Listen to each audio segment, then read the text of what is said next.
saya Agung Kurniawan.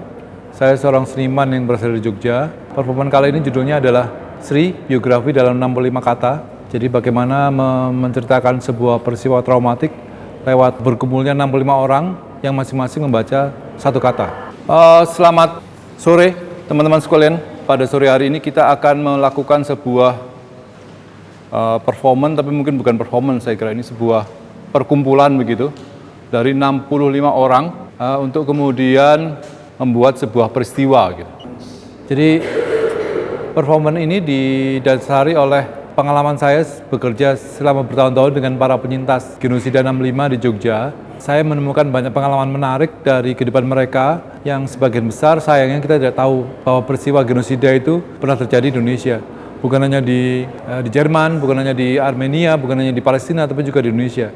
Dengan korban yang jumlahnya juga sangat banyak, yang sampai sekarang korban itu belum mendapat pengakuan resmi dari negara. Kalaupun mendapat pengakuan resmi hanya bersifat surat aja, tapi belum sampai ke benar-benar pada mereka mengalaminya, mereka direhabilitasi dan sebagainya. Performanya sangat sederhana, Anda tinggal membaca satu kata yang ada di dalam teks itu. Ini adalah sebuah cerita seorang penyintas genosida 65 yang baru lengkap ceritanya jika ada 65 orang berkumpul. Jadi kalau ada 30 orang, jadi ceritanya nanti terpotong sampai ke angka 30. Anda tidak akan tahu endingnya.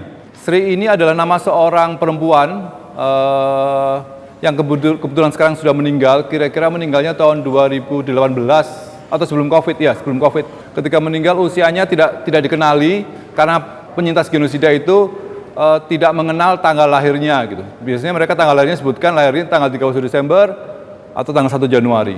Selama ini kalau kita membayangkan Superwoman atau mungkin Superman gitu, hanya muncul dalam fiksi, tapi sesungguhnya kalau kita berhadapan dengan ibu-ibu yang sebagian besar hidupnya dihabiskan di penjara selama 5 atau 14 tahun tanpa diadili, di penjara diperlakukan dengan sangat berat. Kemudian setelah pulang dari penjara dari tahun 74 mereka tidak bisa, kalau misalnya seorang penyanyi nggak boleh menyanyi lagi, seorang guru tidak boleh mengaji lagi. Jadi setelah tahun 74 mereka bebas, sampai tahun 2002 barulah mereka boleh melakukan apa yang mereka inginkan. Bisa jadi guru, bisa jadi apa. Jadi 74 bebas, kebanyakan ditangkap tahun 65, kemudian ada yang 14 tahun di penjara, ada yang 5 tahun di penjara, baru benar-benar bebas setelah Gus Dur berkuasa tahun 2000-an barulah mereka boleh melakukan aktivitas yang mereka inginkan.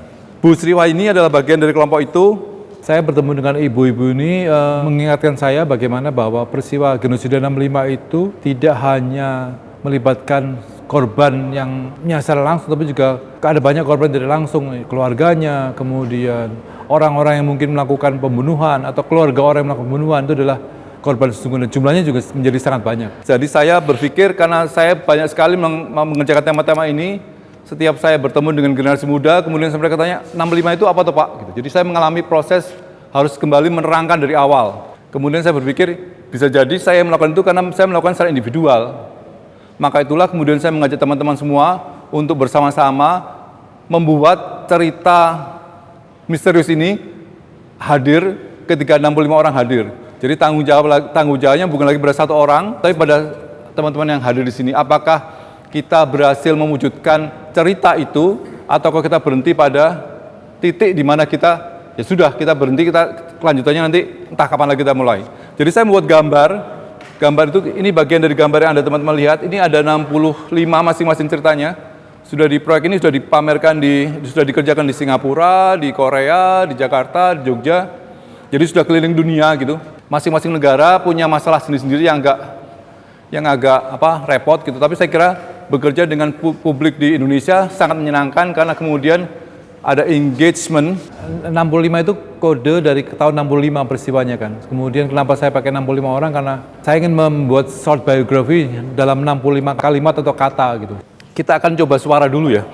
Kita akan coba suara A keras gitu. A, B, C gitu ya. 1, 2, 3. A, B, C, D.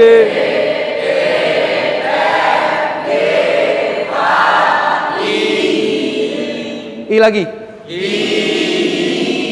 Oke. Kalau tangan saya begini merendah ya. A, B, C, D, E, F, G, H, I. Wah, Wah, bagus sekali. Kita akan mulai sekarang berlatih membaca kata-katanya. Siap ya? Ketika saya tunjuk, kemudian teman-teman langsung siap ya. September, hujan, menyerangku, Dituduh, anggota PKI. santapan, Anggota PKI. santapan, Tentara. Jadi anggota PKI, santapannya tentara. Jadi kita punya satu teks sub kalimat dari 65 kalimat. Jadi sebenarnya teman-teman bisa bikin banyak cerita dari kata-kata ini karena dari satu cerita utuh itu kita punya banyak sub cerita gitu. Kita akan mulai satu sub kalimat pendek untuk kemudian memancing kira-kira apa yang akan kita ketahui. 6, di tengah, 8, hujan, Sriwayuni. di tengah, hujan, yang tinggi ya. Sriwayuni. di tengah, hujan, 18, dikurung 5 tahun, tak boleh, 34, Bebas. dikurung 5 tahun, tak boleh, Bebas. 23, 24, 20, 41, 28. 5 tahun, dikurung, Jadi rumah. Makan.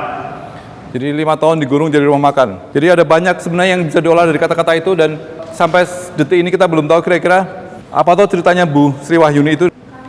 Tak layak kah? apa-apa, tak punya, menggelanda, Habis tak bersisa. Dijarah. Dan harta benda. rumah, pergi, Keluarga. mati, Teman-teman. mati, Teman-teman. mati, Menyanyi lagi. Menyanyi lagi. Menyanyi lagi. tak boleh, Bebas. 1974. Tai. Bersanding, tidur, nasi basi, Makan. tak berdosa, ribuan perempuan bersama, dikurung 5 tahun, Saudara keji. santapan, jadi, disundut, dipukul, disundut, dipukul, dipukul, tanpa bukti, Anggota PKI. dituduh, ke library Jefferson. Ke Library Jefferson. Nah ini menarik, saya harus ceritakan. Jadi di Jogja itu ada namanya Library Jefferson. Di tahun 60-an itu dimiliki oleh Lembaga Kebudayaan Amerika Serikat. Pada tahun 65, perpustakaan itu diubah menjadi kamp interogasi dan penyiksaan orang-orang yang dituduh anggota PKI. Jumlahnya ribuan. Yang menariknya adalah, atau tragisnya adalah, sebagian besar dari kita tidak pernah tahu bahwa peristiwa itu pernah ada. Ada lagi mau ikut? Mau baca satu teks? Silakan. Nomor 2, Mbak. 53 apa, Mbak? Mesti. Masih pertanyaan itu. Oke lah. Oke, teman-teman. Dengan sangat menyesal kita tidak bisa mendengar nasib dari Bu Sri Wahyuni sampai utuh karena hanya berkumpul 53 orang. Saya tahu ceritanya apa yang terjadi. Jadi tapi saya nggak bisa ceritakan kan, jadi nggak enak gitu kan. Jadi kita ulangi lagi pelan sebagai final ya. Kita mulai ya. 3, 2, 1. Sriwayuni. Namaku, menyanyi, Pekerjaanku. September 65, di tengah, Lebat. hujan, Tentara. menyerangku ke Jefferson Library, Dituduh anggota PKI tanpa bukti. dipukul, dipukul, disundut, jadi, santapan, Saudara keji. 5 tahun, dikurung bersama ribuan perempuan tak berdosa, Makan. nasi basi, tidur, bersanding, Tai. 1974. Bebas. tak boleh, Menyanyi lagi. Teman-teman. mati, Keluarga. pergi, Rumah. Dan harta benda. Dijarah. Habis tak bersisa. Menggelandang. Tak punya. apa-apa, Tak layak kah? tapi, Dikasihani. atau, Kami. Mesti. Ya itulah nasib kita. Begitulah performan pada sore hari ini selesai pada pertanyaan. Karena saya nggak bisa menjelaskan cuma 53. Kita kasih aplaus buat teman-teman semua. Terima kasih. Kira-kira Anda pulang nanti ke rumah mesti apa ya? Nah itu menjadi pertanyaan kita karena kita tidak bisa mengungkapkan tragedi kalau hanya satu orang atau dua orang, tapi harus banyak orang. Mungkin pulang dari sini teman-teman Google atau apa sih 65, apa sih genosida. Tapi terima kasih pada sore ini sudah terlibat ikut membaca dan mengetahui sedikit riwayat dari Bu Sri Wahyuni, seorang penyanyi yang kebetulan sudah meninggal. Saya punya rekamannya, videonya sangat bagus. Teman-teman sudah ikut membantu menceritakan kembali peristiwa yang sering kita lupakan, tapi sungguhnya memberi arti pada hidup kita hari ini. Terima kasih, selamat sore.